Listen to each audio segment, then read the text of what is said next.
New York City, New York, then leave there to go to New York State, then to California, then to Washington State, Tacoma, Vancouver, Pennsylvania, Michigan, Louisiana, Oklahoma, and Texas. Thank you.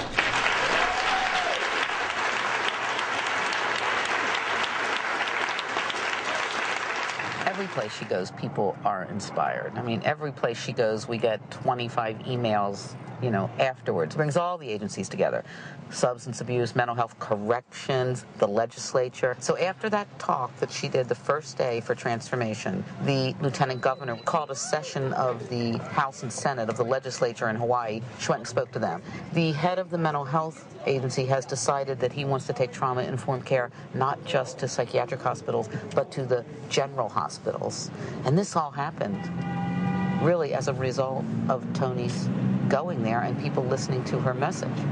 There are different evidence-based interventions that are out there that have been demonstrated to be effective at preventing child maltreatment and improving child and family functioning. The problem is that we are not a prevention-oriented society. We tend to be very reactive instead of proactive, much to the detriment of the children in our country. So we like to look at the emergency that's right at hand, and when it comes to funding, prevention programs are just sort of seen as fluff. If there's extra money left over, if we get a grant, then maybe we'll pay for prevention. But otherwise, we don't want to invest resources.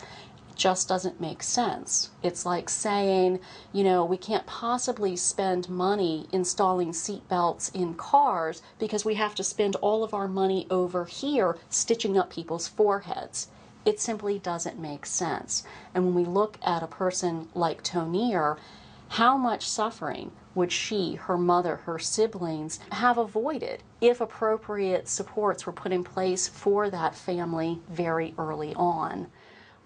For Landra, she lives in a home where she's being loved, where I own my own home. She's been given the opportunity to go to a private school where she'll get the best education. She's being hugged all the time and told that she's loved and worthwhile. She will never know what it's like to be hungry or to wait for somebody to be able to get money to feed her. Treating my trauma totally broke that intergeneration curse. I'm told that she's conditioned by her environment. She adjusts to what she's learned. And if that's the case, then she will be able to give her children what she was given, so that curse has been broken. And we begin to look at a different cycle in our generation path from here on out. Keep talking about it. Keep bringing it up. Keep talking about it. Because you're going to come across somebody that's going to listen. And you already have that person. Warden Shell is an amazing, amazing warden who's really care about her inmates, especially the ones that's been traumatized. So. And everybody asks me what I want to do and what I want to become. I just want a normal life. Yeah. Just normal. Now, I don't want to be the superstar. Yeah. I don't want to be a teacher, nothing. I just want a normal life. I want a house. Whenever you said about your own home, that's been a dream of mine since I was a little kid, was to have my own home. And I tell myself, one day I am going to have a home. I'm going to have kids in a big backyard playing, and I'm going to be a wife and my mother.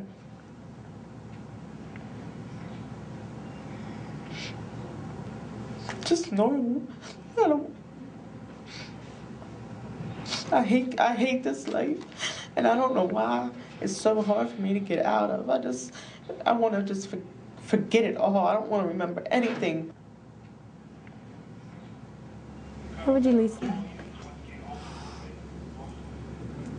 I abused my own self. It came to the point in my life where I was so used to being abused that when no one was there to do it, I beat my own self up.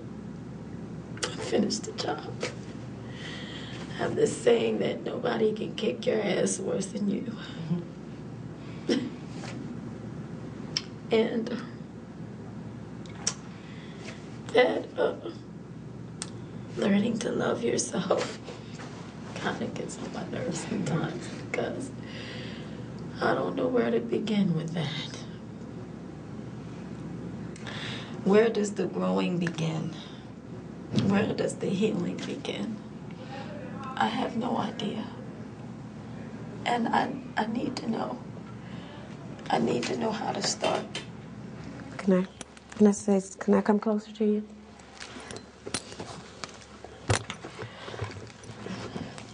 I don't know if you know this, but the healing already began for you. It started yesterday when you opened up to us and you said that you needed help. You asked for it. I can't imagine how it's going to begin for you, the loss of your children, because everybody's different. But I do identify with it. I do know the feeling of loss, the feeling of loneliness, the feeling of darkness, the feeling of nobody's going to help me because I'm nothing. But I'm here, and you're somebody special, and I'm going to be there for you if you let me. Your process has begun, and I'm not going anywhere until you get through it. So much. Thank you. Thank you, everyone, for this. Thank you so much. Thank you.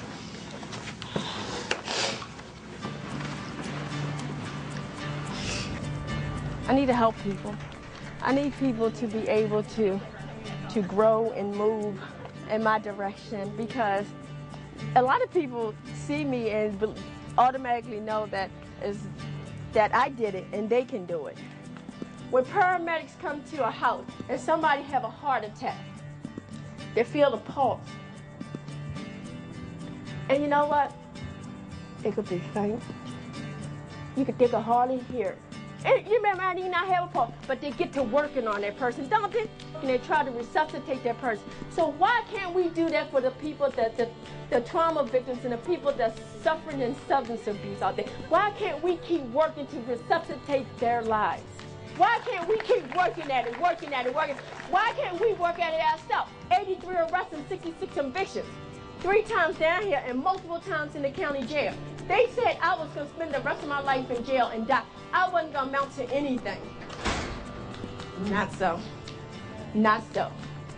It was so incredible just to look out into the audience and see me and see them in the future. My daughter was just accepted into the Key School, which is one of the best private schools in Maryland. You know, and yes, I'm living the American dream. I'm in debt. If this woman was in your office standing before you, and you was their parole probation officer, would you be able to see me today? And I can do snake.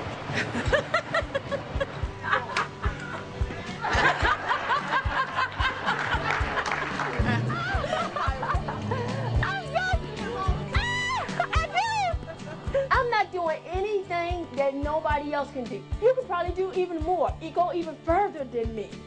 Because as long as you believe, as long as you have breath in your body, that there is hope. As long as there's breath, there's hope.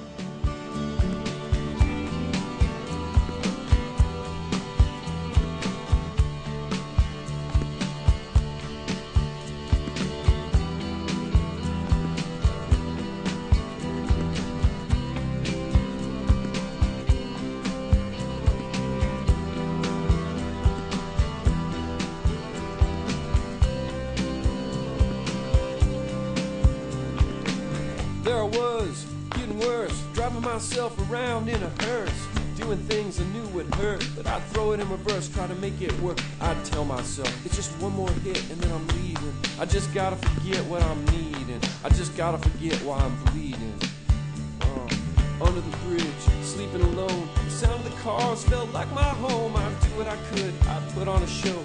Hiding the pain was my whole MO. My heart stopped beating so many times, I almost thought I had 9 lives. I had a pulse, but it was faint. I kept beating, it kept going.